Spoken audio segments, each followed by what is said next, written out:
निवास करती है। जगदम्बा की इच्छा के अनुसार ये संपूर्ण ब्रह्मांड चलायमान है। उस आदिशक्ति की इच्छा के अनुसार से तीनों त्रिदेव अपने कार्य में ध्यानस्थ रहते हैं। ऐसे आदिशक्ति की शक्ति की भक्ति जय माता दी महामंत्र से स्मरण करने से जगदम्बा प्रसन्न होती है, दयाल होती है, कृपाल होती है। इस मिट्टी लोक में आकर के हर मानव को कुछ न कुछ कर्म करना पड़ता है। हर भी कर्म के बंधन से बंधा है। आप जो कार्य करते हैं वही आपका कर्म है।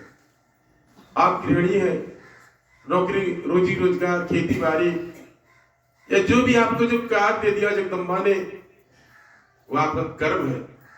और जो ही अपने कर्म को अच्छे ढंग से का पालन करता है, अपने धर्म का पालन करता है, अपने कार्य को अपने कर्म को धर्म जान करके पालन करता है, उसको भी निराशा नहीं मिलती। उस कार्य में सफलता मिलता है, विकास होता है, आगे बढ़ता है। और जो कोई अपने कर्म को जान करके विचलित होता, भटकता है, ठीक से नहीं करता, वो सदा दुखी और परेशान जाता है। इससे कोई समाधान नहीं होता। इसलिए जगदम्बा ने जो आपको कर्म दे दिया उस कर्म के बंधन में बांध दिया, उसको अच्छे से करें। ऊबे ने, विचलित न हो, घबराए न, कार्य है। जब घर से देखते होंगे बड़े बड़े गटर में, नाली में लोग कमर तक पानी में, कीचड़ में पानी निकालते हैं, वही उनका कार्य है। उनको घृणा नहीं होता। कोई हल चलाता है, कोई कुछ वही उसका कार्य है। ये उसके कार्य से घृणा हो जाए शायद वह कार्य अच्छा से नहीं कर पाएगा और जी को बातें नहीं हो पाएगा। इसलिए उस आसक्ति ने, जगदम्बा ने जिस कर्म के बंधन में आपको बांध दिया, खुश रहिए, प्रसन्न रहिए। यही महामाया का सबसे बड़ी कृपा होगी। जब देवी देवता भगवान भगवती को शिक्षा की पूर्ति का माध्यम बनाते हैं, किसी भी देवी देवता भूत पिशाच, किसी भी दैत्य दानव को अगर कुछ इच्छा बनता है, उस इच्छा की पूर्ति मानव से ही संपन्न हो सकता है। मानव एक ऐसी जाति है जिस मानव जाति से देवी देवता भी प्रसन्न रहते हैं। मानव जीवन में आना यानी देवी देवता भी चाहते हैं। ये मानव जीवन इतना सुलभ जीवन होता है कि मैंने ये जान के नर्क बना देता है। जीवन जीने की कला जिसके अंदर आ गया, दुख सुख आपत्ति विपत्ति में जिसको रहना, खुश रहना आ गया, वही जीवन जीने की कला है।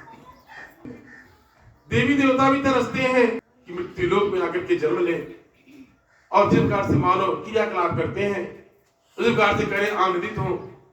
किंतु इसके पीछे का एक गुण रहस्य दूर से देखने में सब कुछ अच्छा लगता है, किंतु मानव जीवन जीने बड़ा कठोर श्रम करना पड़ता है, बहुत भुगतना पड़ता है, अपने पराये अनेकों का कष्ट सहना पड़ता, दुख सहना पड़ता, और तब कहीं पल भर का प्रसन्नता और खुशी मिलता है।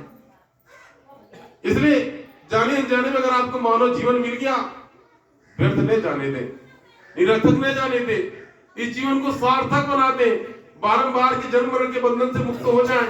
ऐसा कर्म करें, सदकर्म करें, ताकि बार बार 84 के चक्कर के बंधन से मुक्त होकर के आपको चरण शरण मिल जाए।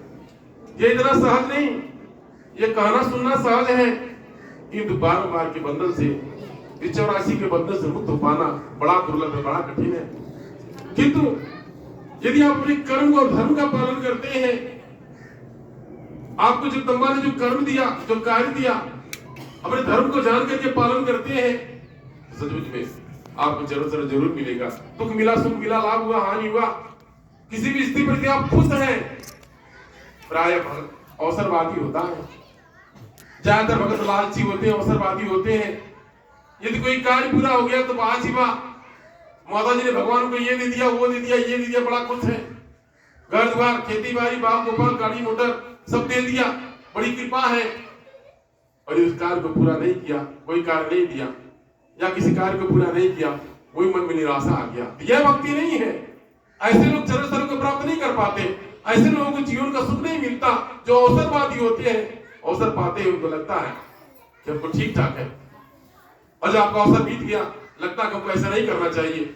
इस तरीके से अवसरवादी नहीं बनिए। आप जगदम्बा की भक्ति आराधना विनती प्रार्थना कीजिए, जिस विधि से जिस हाल में जैसे रखे खुश रहिए, वही आपकी भक्ति है। किंतु परंतु लेकिन शायद नहीं लगाइए। माता जी को कोसिए, भगवान को कोसिए मत उनको। पूजा पाठ आपने जो किया, तीर्थ व्रत धाम जो कुछ भी किया, उसको कहा करके सुनाइए नहीं, वह भक्ति नहीं है। सब कुछ करने के बाद में कुछ बिगड़ गया, क्या माता जी की मर्जी।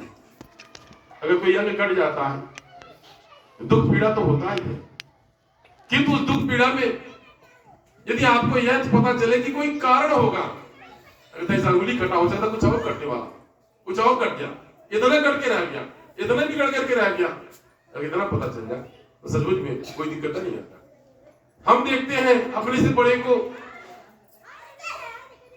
कितना बड़ा घर द्वार है, खेती बाड़ी शान से जी रहा, ठीक ठाक है, हम इतना पूजा पाठ कर रहे हैं किंतु हम दुखी हैं, परेशान हैं।